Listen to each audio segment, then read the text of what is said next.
કાળઝાળ ગરમી અને ભારે ઉકળાટ અને ગરમીના તાંડવથી લોકો ત્રાહિમામ પોકારી ઉઠ્યા છે અને બીજી બાજુ ભર તડકામાં ઘરમાં વીજળી નથી। જરા વિચારો કેવી સ્થિતિ થતી હશે એ લોકોની જે આટલી ગરમીમાં વગર વીજળીએ રહે છે। બસ આ વાતની જાણ જ્યારે ધારાસભ્ય ધર્મેન્દ્રસિંહ વાઘેલાને થઈ તેમણે તાત્કાલિક એમજીવીસીએલના અધિકારીઓને ખખડાવ્યા અને સમસ્યાના નિવારણ માટે હાકલ કરી છે।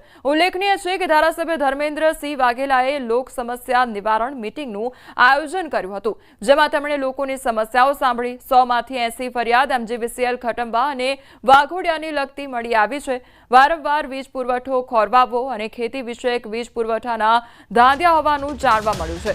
આ બાબતે જ્યારે સ્થાનિકો ફોન કરે છે તો ફોન પર તેમને યોગ્ય જવાબ ન આપી દાદાગીરી કરવામાં આવતી હોવાની પણ ફરિયાદો મળી છે। પ્રજાની ફરિયાદ બાદ એમજીવીસીએલના અધિકારીઓ પર ધર્મેન્દ્રસિંહ ગરજ્યા અને સમસ્યાના નિવારણ માટે જણાવ્યું છે।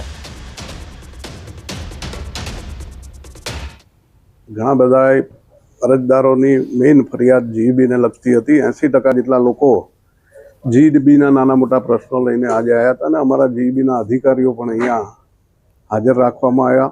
જીઈબીના અધિકારીઓને પણ સૂચના આપવામાં આવી છે કે ભાઈ આ વહેલામાં વહેલી તકે જે કંઈ લોકોની સમસ્યા છે એનું હલ કરો। લાઇટના લીધે ઇસ્યુ આવે છે એને સોલ્વ કરવા માટે હંમેશા અમે તત્પર હોઈએ છીએ અને અમારો સ્ટાફ પણ એના માટે હંમેશા તૈયાર હોય છે। પણ જ્યારે આકસ્મિક કોઈ બનાવ બને છે ત્યારે તે વખતે હાજર સ્ટાફથી જે અમારા પાસે અવેલેબલ સોર્સિસ છે એનાથી મેનેજ કરવામાં થોડી મોડું થતું હોય છે, જેના કારણે પ્રજામાં અસંતોષ ફેલાયેલો છે। પીજીવીસીએલ કચેરીએ જઈ સ્ટેન્ડિંગ કમિટીના ચેરમેને ઉધડો લીધો અને છેલ્લા 4 દિવસથી વોર્ડ નંબર 2 માં વીજળીની સમસ્યા સર્જાઈ છે।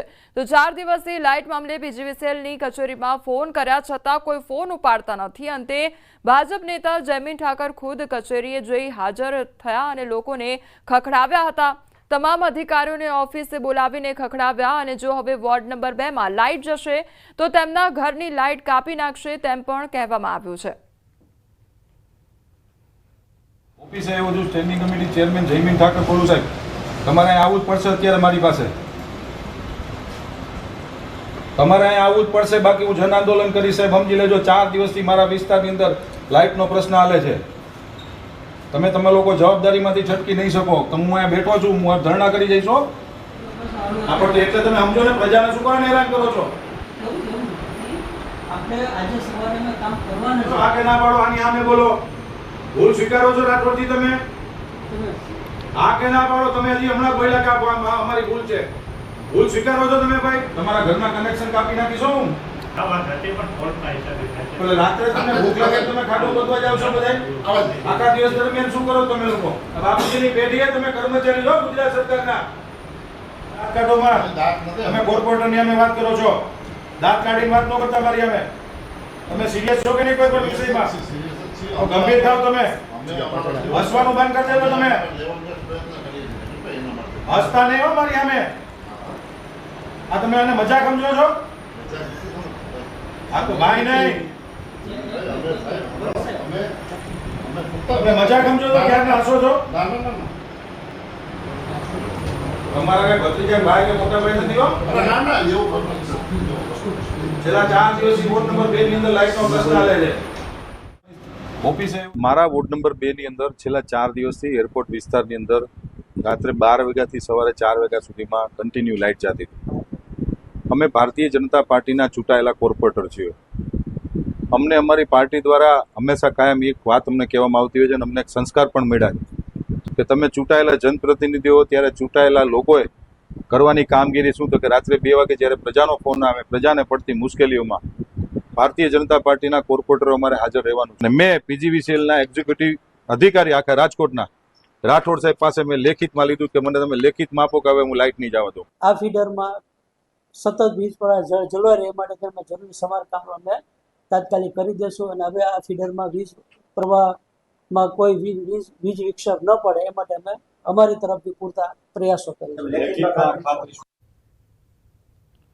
પરસેવો છોડાવતી ગરમીમાં વીજ કચેરીમાં ધાંધિયા જોવા મળી રહ્યા છે। આ તરફ અમરેલીના મોટી કુકાવાવ પીજીવીસીએલ કચેરીનો વિડીયો વાયરલ થયો છે। જાગૃત નાગરિકે વીજ કચેરીનો વિડીયો વાયરલ કર્યો। બપોરના સમયે કચેરીમાં એક પણ કર્મચારી હાજર નહીં। વીજ કચેરીમાં રામ રાજ્ય હોવાનો જાગૃત નાગરિકનો દાવો છે। રિસેસ પૂર્ણ થઈ ગઈ હોવા છતાં કર્મચારીઓ હાજર નહોતા. વીજ કચેરીમાં ગ્રાહકોને ધક્કા ખાવા પડતા હોવાનો પણ આક્ષેપ કરવામાં આવ્યો છે.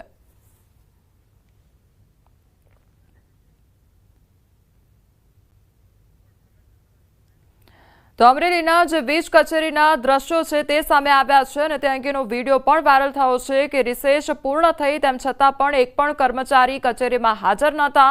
બીજી તરફ જે સ્થાનિકો છે તેમને પણ હેરાન થવાનો વારો આવતો હોય છે. મોરબીના હળવદમાં વોકળામાં નાહવા પડેલા 2 બાળકોના ડૂબી જતા મોત નીપજ્યા છે અને કડિયાણા ગામ પાસે ઘટના બની. વાડીના શેઢે આવેલા વોકળામાં નાહવા પડેલા 2 બાળકોના મોત નીપજ્યા. 9 વર્ષીય પ્રિન્સ અને 15 વર્ષીય આદિત્યનું મોત નીપજ્યું છે. બંને પિતરા ભાઈઓના એકસાથે મોત થતા ગામમાં અરેરાટી વ્યાપી ગઈ છે. તો હાલ મૃતદેહને ચરાડવા સરકારી હોસ્પિટલમાં પીએમ અર્થે ખસેડવામાં આવ્યા છે. તો બનાવના પગલે મોટી સંખ્યામાં ભરવાડ સમાજના લોકો હોસ્પિટલ પહોંચ્યા છે.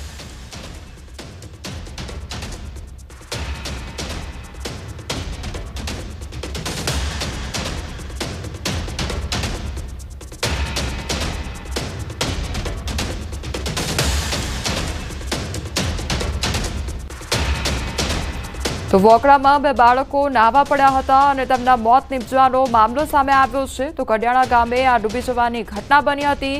2 પિતરાઈ ભાઈઓના એકસાથે મોત નીપજ્યા છે.